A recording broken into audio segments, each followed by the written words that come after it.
welcome to the channel. I'm Ricky Myers, and this is the golden age of hard rock, where of course, I'm bringing hard rock goodness to your dirty little ear holes. And today we're going to start this one off with a glass from Orlando, and you will know why in just a minute. And today's beer of choice is from Tampa, Florida, High Lie, Cigar City's High Lie IPA. So let's get that going. It's definitely been forever and a day since I've made a video, so I hope you guys have been up to some good stuff in your lives. And I can tell you that, yeah, in the last 20 days, man, my family has celebrated a lot of stuff going on. Basically, cheers.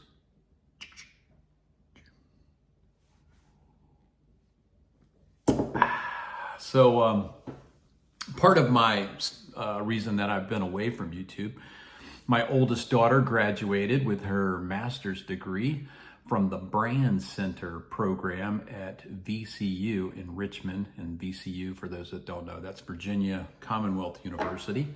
She got her undergrad from the University of Virginia in Charlottesville.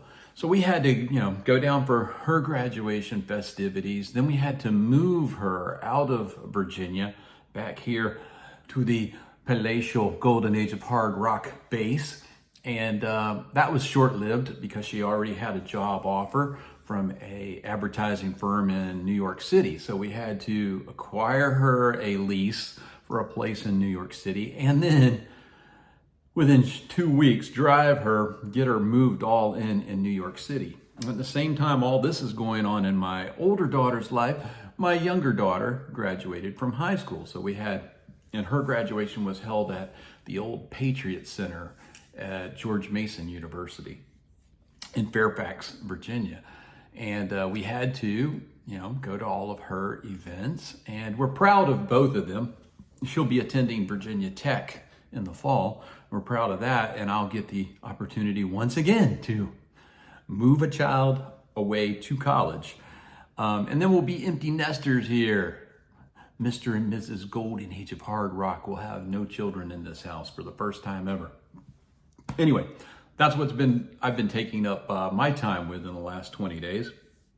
And I hope that you have some things that you have celebrated in the last 20 days. But speaking of celebrations, cheers. Yesterday, June 22nd, marked the 44th anniversary of this gem from Blue Oyster Colt, Fire of Unknown Origin. And, I listened to it, 3 or 4 times yesterday. Even started my day out today by listening to it once again. And I have some memories tied to this one, so I thought I would hop on here and share my memories of the summer that I saw Blue Oyster Cult on touring behind this album. And it was also my first festival show, first rock festival in a football arena. In fact, it was the Tangerine Bowl in Orlando, Florida, which is why we have this glass here today.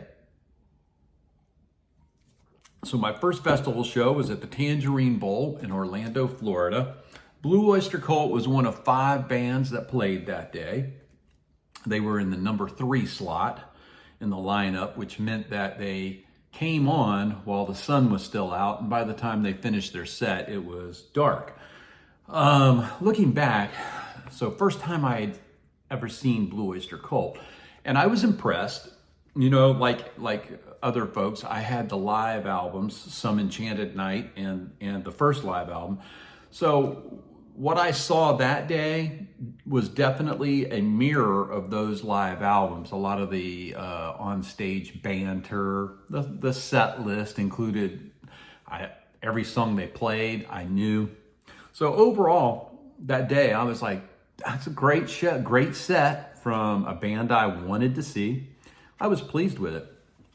Looking back, 2 critiques that I would add today in hindsight.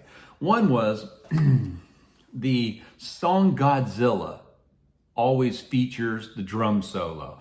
And it's a drum solo that's reliant on lasers and strobe lights.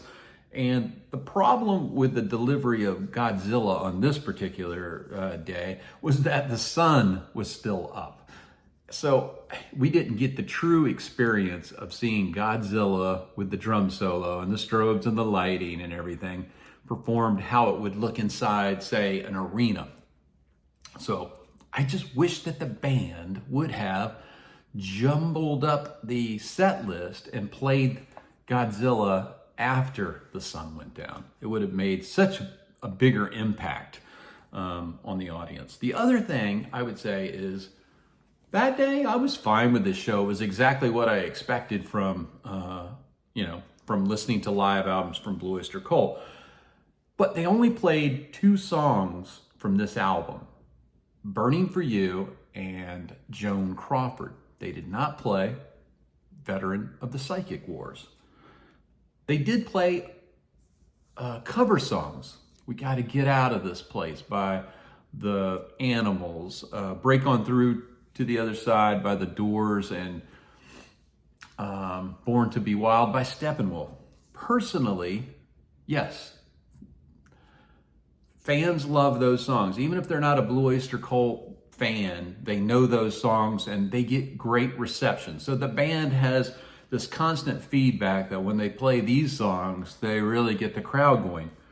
Me personally, those are the least enjoyable songs for me that Blue Oyster Cult performs. By 1981, they had so many songs that they could perform from those albums that I would much rather hear a Blue Oyster Cult original song than to hear one of those covers, as good as those covers are. Personally, for me, rather hear a Blue Oyster Cult original. And for instance, Veteran of the Psychic Wars, I would rather hear that than any of those cover songs, or Heavy Metal, The Black and the Silver. Those songs could have been put into this set list. Looking back on that, back then I was totally happy with the show that I saw, but now I wish I had the memory of those couple of other songs. Now, I said that they were one band of 5. So let's talk about some of the other bands. Opening band for the entire show, festival was UFO, and they were touring behind the Young, the Willing, and the Innocent. This would be my first time also seeing UFO live. Now, granted, it's 1981, so there's no Michael Schenker, but there was Paul Chapman. And all I can say is that as a UFO fan, getting to see UFO and hearing those classic songs, Love to Love, Only You Can Rock Me, Too Hot to Handle, and many more. Plus, they did play songs off of this album also. I was blown away. I'm like, man, this is right up my wheelhouse. And this is the opening of this festival today. Excuse me. Don't know what's up with my voice today. Don't know if I'm coming down with something or getting over something, whatever the case might be. So the travesty of justice is that UFO was the opening act, because the band that came on second was totally forgettable. It was Firefall. They had some Pop 40 hit, You Are the Woman That I Always Dreamed Of. Other than that, I don't know anything by this band. And what I can tell you is that Orlando, even in April, it was hot, very hot, crotch pot cooking hot, as they say. And I'm so thankful for whoever the firefighters are, because we drove like 3 hours to get to this show. This is not where I lived at in Florida. I grew up on the West Coast, Tampa area, and Sarasota, Bradenton.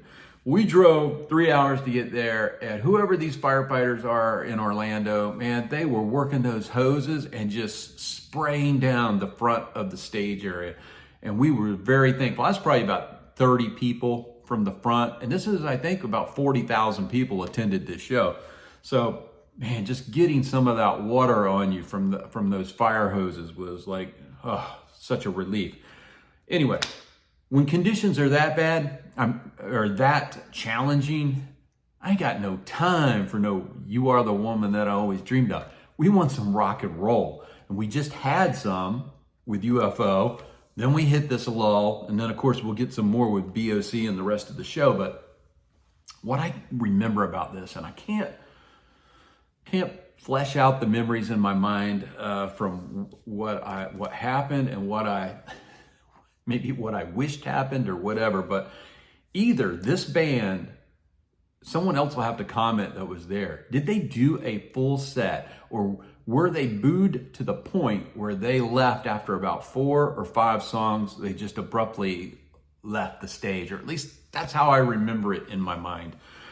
Now today I'm wondering, people were, not me, I was 30 people away, but so many people were throwing stuff on the stage at this band and booing so heavily that I just can't recall if they actually were booed off or if they just cut their set early, or if I just said, I'm done with them. I don't care what they're up there playing.